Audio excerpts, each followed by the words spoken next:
Merci à vous tous d'être ici et un merci tout particulier pour votre patience. Veuillez nous excuser pour ce début tardif. Je suis sûre que certains, voire beaucoup d'entre vous, ont suivi les événements de la journée.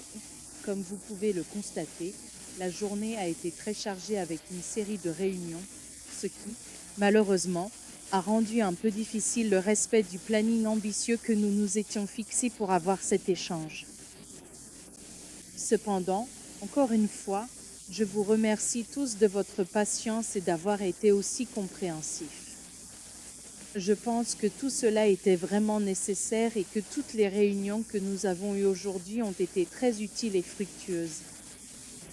Comme je l'ai dit, nous avons commencé la journée par la signature de l'accord de paix entre la RDC et le Rwanda, une réunion à laquelle ont assisté, en plus des États-Unis bien sûr, notre hôte. Également par des représentants du Qatar, du Togo et de l'Union africaine, ce qui montre que les efforts pour la paix en RDC et dans la région élargie des Grands Lacs ne concernent pas seulement quelques-uns, mais de nombreux acteurs qui ont investi des efforts soutenus au cours des derniers mois, et certains même depuis plusieurs années, pour nous aider à traverser ces eaux troubles. Après cette signature, nous avons eu une brève réunion bilatérale au niveau du sous-secrétaire au département d'État, suivie ensuite de la rencontre avec son Excellence le président Donald J. Trump à la Maison-Blanche, qui a également été, encore une fois, l'occasion pour nous de transmettre notre gratitude et nos remerciements pour le leadership exceptionnel et la détermination qui ont caractérisé l'investissement et l'engagement des États-Unis dans cette cause. Je pense qu'il était vraiment impressionnant de voir qu'en quelques semaines à peine, nous avons accompli des progrès aussi spectaculaires sur une question qui, comme vous le savez tous, a tourmenté la région pendant des décennies. Bien sûr, comme je l'ai dit, le travail commence maintenant.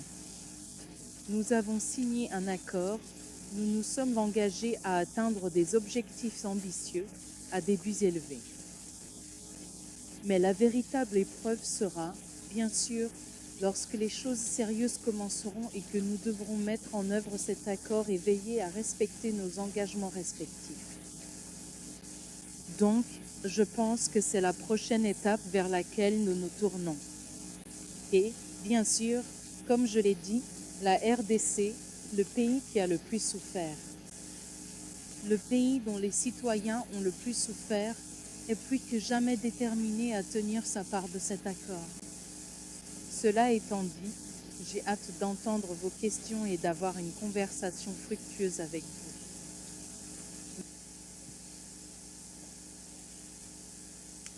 Merci beaucoup, Monsieur le ministre. Benjamin Alvarez de Deutsche Welle. Pouvez-vous nous dire quel rôle a joué le Qatar dans ces négociations de paix? Nous connaissons le rôle que les États-Unis jouent, mais peut-être pourriez-vous nous éclairer sur le rôle qu'ils ont joué dans tout cela.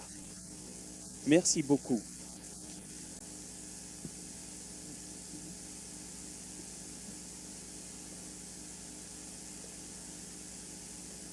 Très bien.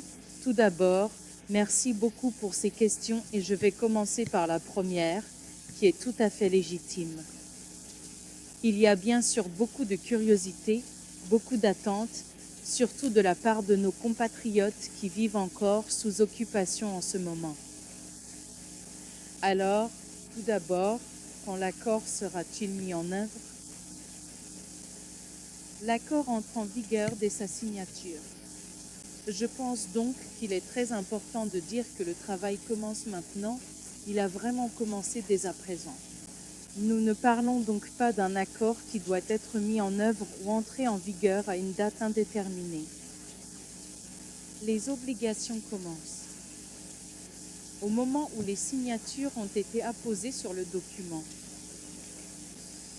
Maintenant, qu'est-ce que cela signifie concrètement? Et je sais qu'il y a des attentes très précises de la part des gens.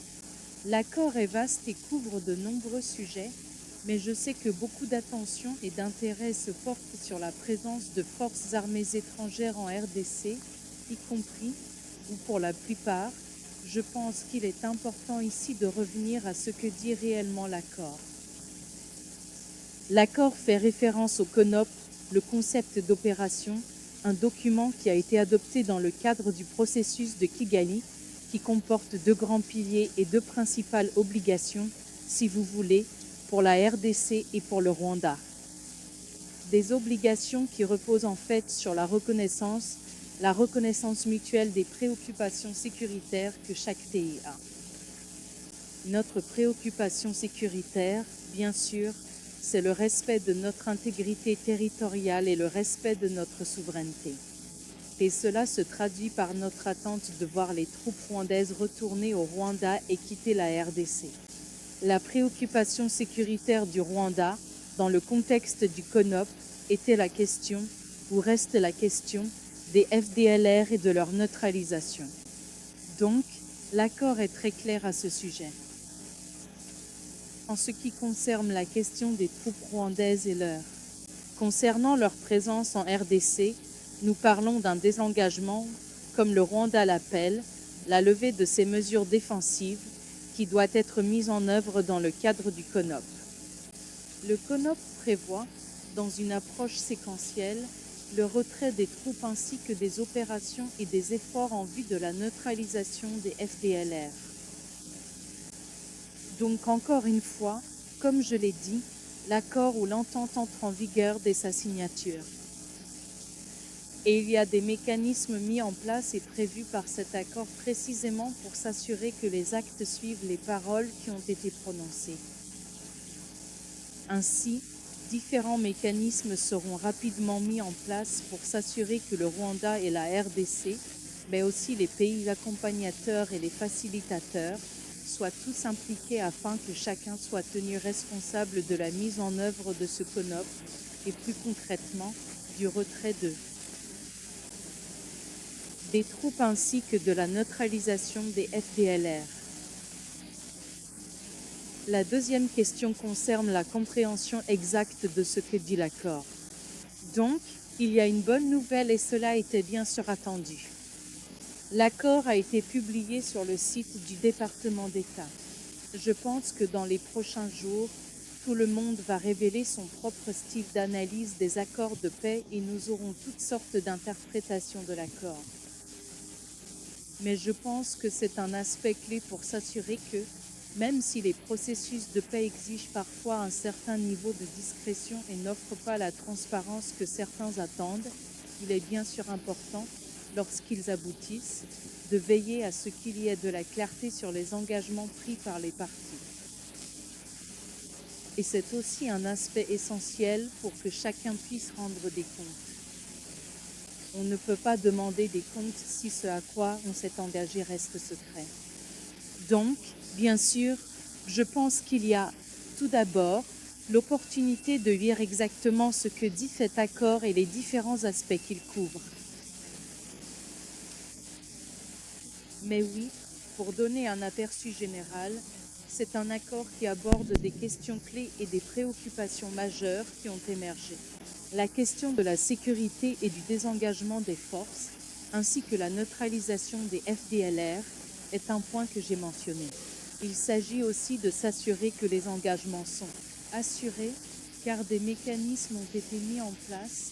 C'est aussi un aspect clé, mais vous savez, la question du processus de Doha et la question du M23 sont également abordées dans l'accord, ainsi que des questions liées à l'aspect de l'intégration régionale, qui sont, je dirais, introduites de manière très préliminaire dans l'accord. Donc, il y a beaucoup à lire et je pense que dans les prochains jours, vous savez, tout cela reste encore très récent pour tout le monde. Dans les prochains jours, nous allons certainement nous orienter vers une analyse ou une explication plus approfondie des accords. Mais je vous invite tous, bien sûr, à consulter le site du département d'État, bien entendu, par la suite, les différents canaux du gouvernement de la RDC afin de pouvoir vous faire votre propre lecture des accords et nous reviendrons, bien sûr, avec plus de clarté sur certains aspects. Maintenant, Concernant la question de Deutsche Welle sur le rôle joué par le Qatar, je pense que c'est un point que j'ai également mentionné dans mes remarques ce matin, cet après-midi lors de la signature. Le Qatar a joué un rôle déterminant lorsque nous étions dans une impasse.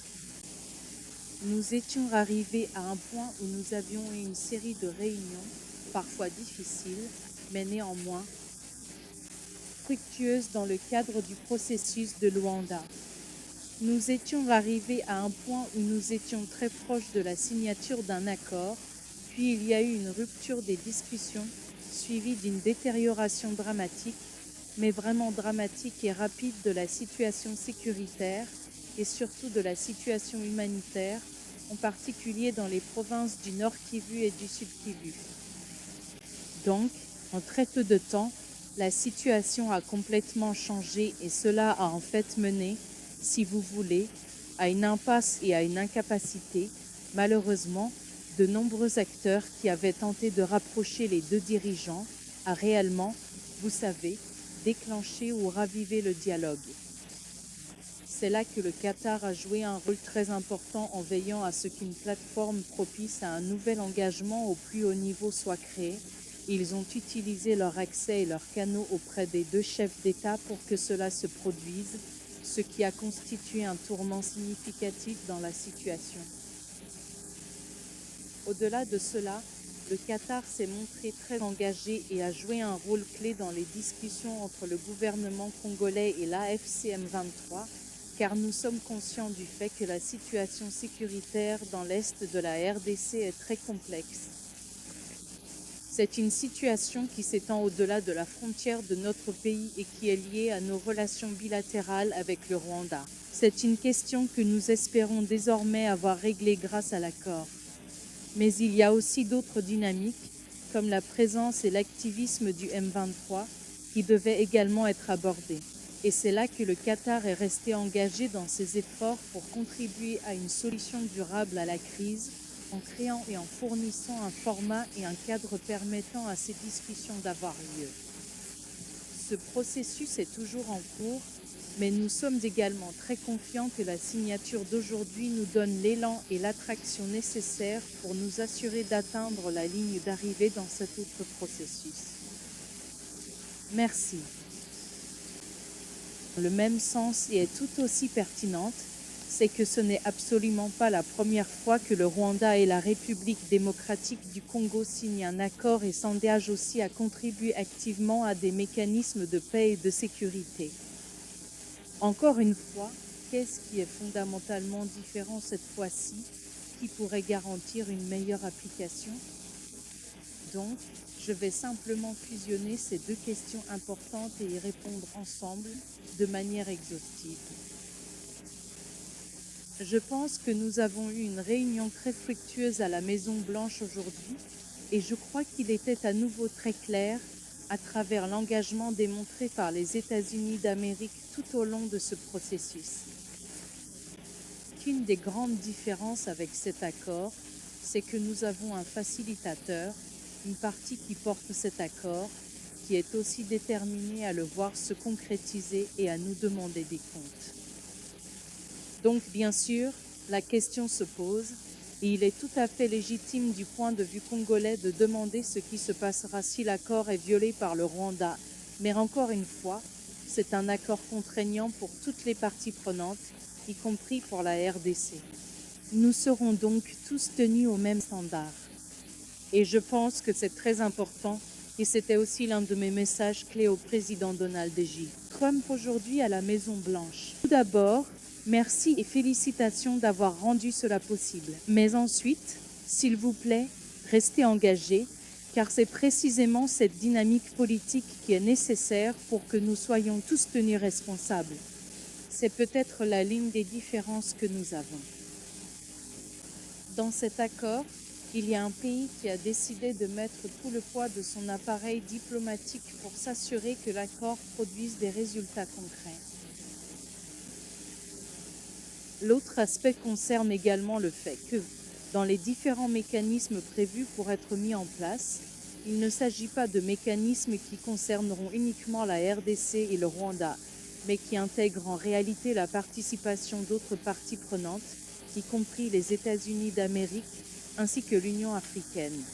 Ce qui, encore une fois, élève le niveau de responsabilité à un autre degré et met de nouveau la pression sur toutes les parties prenantes pour qu'elles respectent leurs engagements.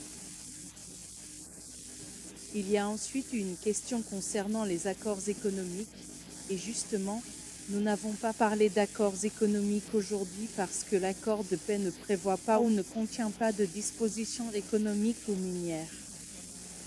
Et je pense qu'il est très important ici de comprendre que nous avons été très transparents sur cette question, sur la manière de séquencer nos efforts et nos engagements.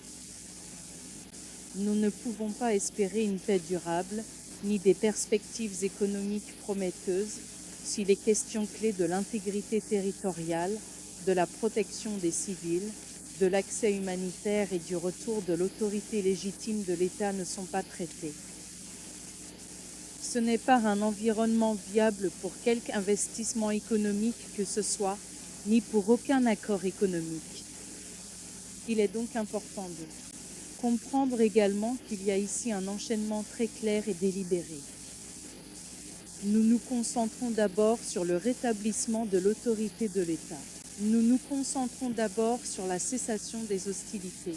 Nous nous concentrons d'abord sur le fait de nous assurer que nous reprenons le contrôle total de notre territoire souverain. Et ensuite, bien sûr, comme partout ailleurs dans le monde, les affaires peuvent avoir lieu.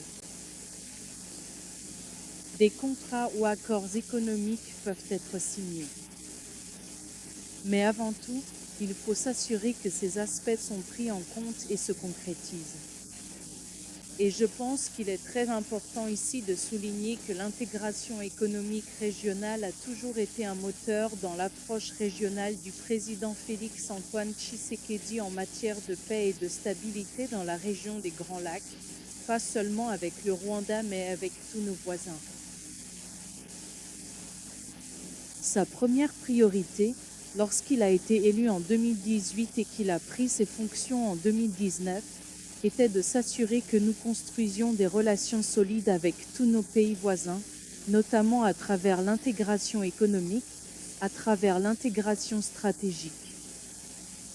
Nous sommes donc très heureux de constater qu'à travers la paix, nous pouvons aussi commencer à aborder progressivement ces questions.